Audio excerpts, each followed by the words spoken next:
Yes, your radio live from Setubal, Portugal. And we have Niamh Kavanagh here for an interview. Thank you. I'm so glad to be here for an interview. Oh, we are glad too. Well, I have just performed, so I just want to ask you a question. Was I good? You were good, Yes. as always. What a question! Oh well. Is it your first time Portugal?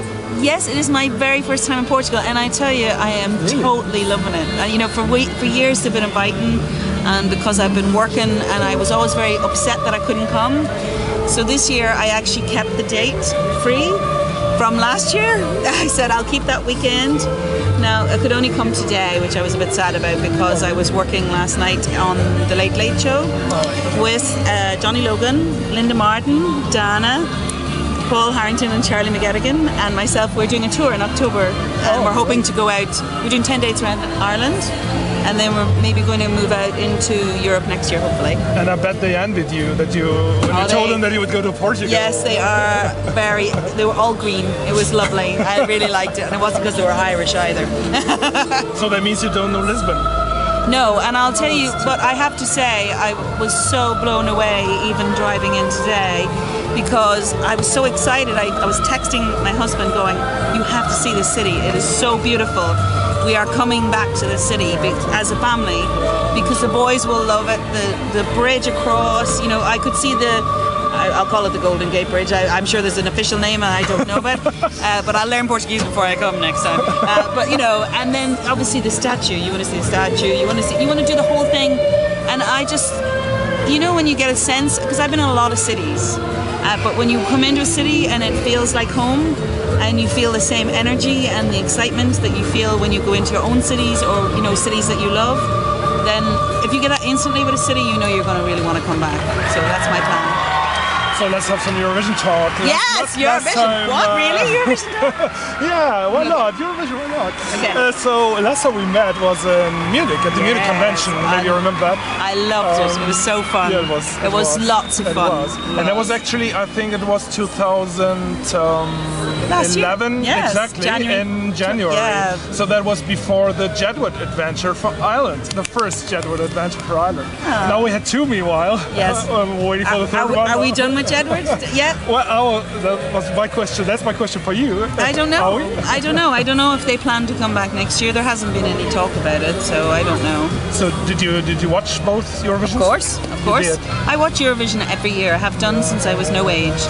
And I don't always see it on the night sometimes because I'm working. I do other things, but I always tape it and I watch it. And I love watching it with my kids now because it's quite a journey to go from watching it with your family when you're growing up into now. But I watched the last two Eurovisions, and what I really love is that over the last few years, the level of singers and songs has been accelerating.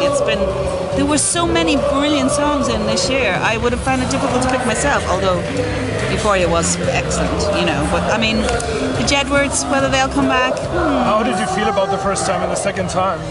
For a Jedward? Yeah, for Jedward. You know what? I think that they work hard. They do what they do. It's not really anything directly what I would do, you know. But you know, obviously. But you know, I give it a go. I think I haven't got the right hair. But you know, but actually, I think Eurovision is one of those things that they can exist in it also. And I think they went and performed with their hearts and gave a lot of energy to what they did. Like I say, it's not necessarily songs that I would have chosen or that I think, but I thought they did great. And you've met them, right? So you've survived it. You know, but there's great energy about them, and you know, I think it's great that they've gone. I think it maybe is time for something else now, but you know, but that's okay too. Maybe it was not the best decision to go the next time right away. Very possibly. Yeah. I think they felt that they could ride on the popularity of the previous year, and obviously the fact that you know they did very well in the first one. That's certainly the best that Ireland have done for quite a while, and you know, I'm very pleased for them that they have kind of raised the profile a little bit.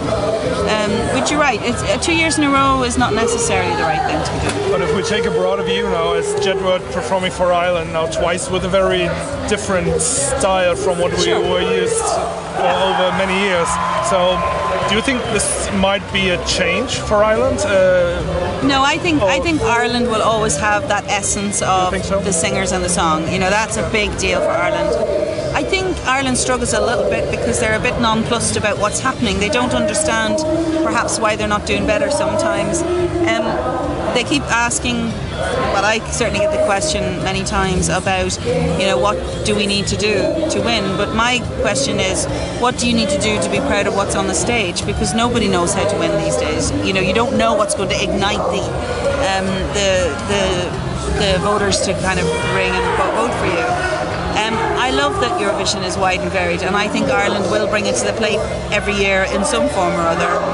I would love to see them go and do something a little bit more modern.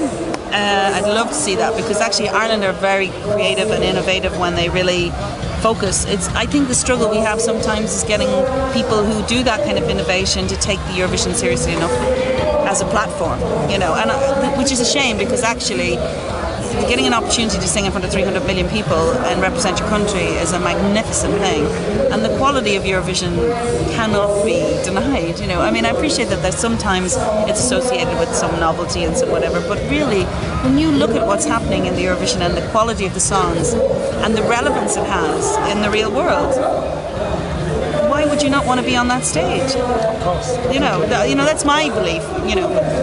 What do you think about this year's competition, and especially the winner? Oh, well, I thought it was excellent. I really loved that it was proper chart dance. I was so excited about the whole of the Eurovision, because actually what I really loved, the 5 big countries and Italy, whatever you thought about Engelbert Humperdinck, but the song was beautiful. All the big countries bought the big game this year. I felt there were so many strong songs this year. You could have gone anyway with it, and I think it's fantastic. I think at last people can stop and say, the Eastern Bloc are winning all the time. It's rubbish. If you've got what it takes to take the thing, you will get it. Sweden, Norway have won it in the last few years. Yes, the Eastern Bloc, but they care more about what's going on, and they really send quality, and they're voting across. It's also up for the Irish to win again. They have to have Irish people abroad voting for them, as well as other people, because that is usually the way it works best, So your current plans for the close future is this concert tour? Well, the tour. You mentioned already. Yes, the tour is the first thing. It starts really. now in autumn? October. It starts. We're just doing 10 dates over, say, 12 days in Ireland. And we've already had some calls from places around Europe, interested in what we've done. So I'm really hoping they're going to go for it, because it's quite fun to kind of go and travel and do what we do. I hear rumour that Johnny might even sing Euphoria, which will be quite an experience. You really want to see that, don't you? Johnny Logan singing Euphoria, that's what you want. So. Okay, so thank you very much for this. I took the breath out of you there, I know I did. As usual. We know that already. Oh yeah, we're used to it. So, thank you very much for this interview, Niamh. You are so welcome. I'm always very glad to. Don't forget to watch it. The what? Our listeners, come on. Yeah, do you have a message for the listeners of ESC Radio? Oh, ESC Radio, I love you. I love you so much. I love that you're kind to an old lady who loves Eurovision so much. No, I absolutely love ESC Radio. I love the whole thing, and I'm always glad to have you visit me. So come visit me in Ireland. Yeah. When we win again. You still hold the record, so... Yeah. Oops. I haven't had a drink yet. Okay, done. Let's have some photos, huh? Yeah, okay. Yes, some photos, Brilliant. okay. Thank you so much. I really enjoyed it. Maybe we'll go over there, because the light will be better over there. Yeah.